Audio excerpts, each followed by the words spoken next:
বলাই চলে হাতে আর কয়েক ঘন্টা, তারপরেই আপামর বাঙালি মেতে উঠবে শ্যামা পুজোর আনন্দে। তাই রাত দিন এক করে শেষ মুহূর্তের কাজ চলছে জোর কদমে শ্যামা পুজো কমিটির মণ্ডপগুলি। উত্তর দিনাজপুর জেলার বিগ বাজেটের শ্যামা পুজোগুলির মধ্যে অন্যতম হল কালিয়াগঞ্জ শহরের মহেন্দ্রগঞ্জ বাজার এলাকার নাট মন্দির ময়দানে হওয়া শহীদ সংঘের শ্যামা পুজো। এবছর তাদের শ্যামা পুজো ৭৫তম বর্ষে পদার্পণ করেছে, তাই বাড়তি চমক রয়েছে এবছরের তাদের শ্যামা পুজোয়। এবছর কাথির শিল্পীদের হাতে তৈরি হচ্ছে কাল্পনিক রাজস্থানের রাজবাড়ির আদলে পুজো মণ্ডপ। থাকছে চোখ ধাঁধানো আলোকসজ্জা, শ্যামা মাকেও দেখা যাবে আধুনিক সাজে। সব মিলিয়ে কোনো দিক থেকেই খামতি রাখতে চায় না পুজো উদ্যোক্তারা। হাতে সময় না থাকায় রাত দিন এক করে মণ্ডপ নির্মাণের কাজ চলছে শেষ পর্যায়ে বলে জানান শহীদ সংঘের অন্যতম কর্মকর্তা সুদীপ ভট্টাচার্য। আমার নাম সুদীপ ভট্টাচার্য, আমি এই ক্লাবের এক্সিকিউটিভ বডির একজন সদস্য।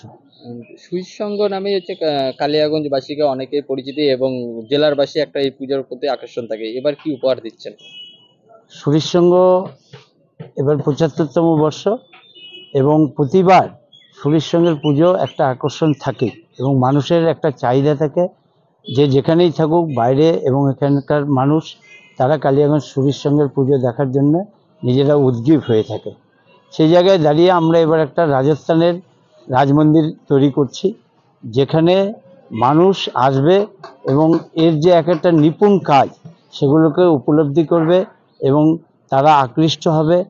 অন্যকেও আকৃষ্ট করার জন্যে আমাদের থেকে তারাই বেশি প্রচার করবে।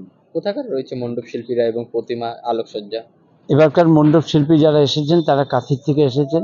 আমাদের বরাবরই বাইরের আসেন, এবারও কাথিরই আসছে, তারাই মণ্ডপ সজ্জা এখানে তৈরি করছেন। আর আলোকসজ্জায় থাকছেন বালুঘাটের, যে গতবারও আলোকসজ্জায় এখানে সুনাম অর্জন করে গেছে, সে থাকছে এবং প্রতিমায় থাকছে গঙ্গারামপুরের প্রাল। আমরা চেষ্টা করছি প্রতিমাকেও সুন্দরভাবে এখানে ফুটিয়ে তুলতে এই মণ্ডপের আদলে। কি আশা রাখছেন, কতটা জনগণের সমাগম বাড়বে?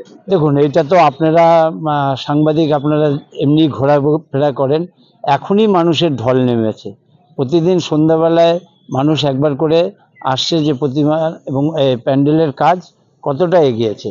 সেই জায়গায় দাঁড়িয়ে মনে হচ্ছে যে ২০ তারিখ না হলেও ২১ তারিখে এত মানুষ এখানে সমাগম হবে।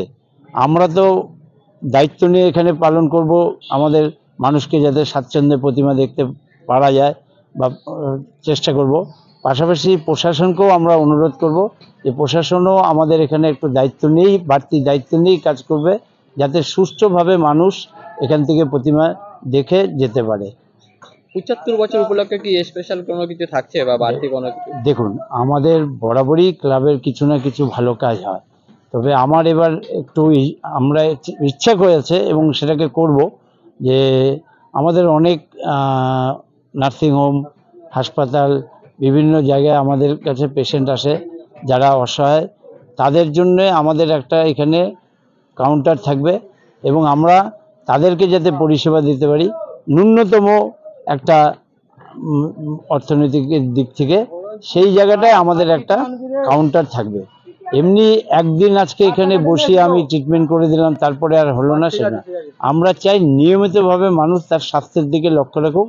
সেই স্বাস্থ্যটা আমরা যতটুকু পারবো সেখানে আমরা পরিষেবা দিয়ে তাদেরকে যাতে সুষ্ঠুভাবে এবং সুন্দরভাবে রাখা যায় তার একটা চিন্তাভাবনা আমাদের মাথায় আছে। ৭৫ বছর। ৭৫ বছর উপলক্ষে।